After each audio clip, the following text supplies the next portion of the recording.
sausio 4 dieną pagal skelbimą nepažįstamas vyriškis atsiskaitė už žaidimų kompiuterį padirbtais 20 eurų banknotais.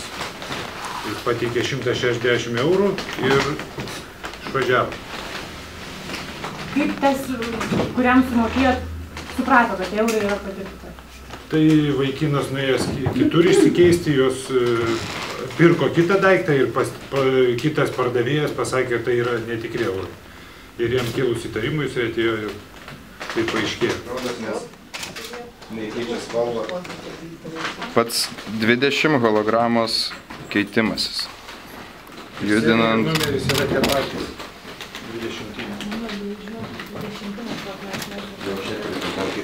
Toliau yra prieš šviesą 20 kampai. Šitas 20-tukas eina gražiai, visos kraštinės lygios. Ant padirbto 20-tuko verčiant kraštinės išeina. Jos čia matosi daugiau, kad nesutampa kraštinės. Jos turi lygiai sutapti visas kraštinės. Na ir reverse būtinai yra 20 eurų. Padirbtam nieko, matosi juoste. Palyginus su tikru, vartosi spindi juosta.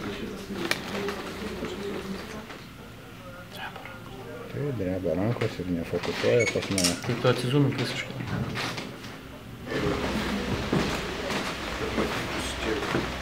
Čia galbūt daroma, ne?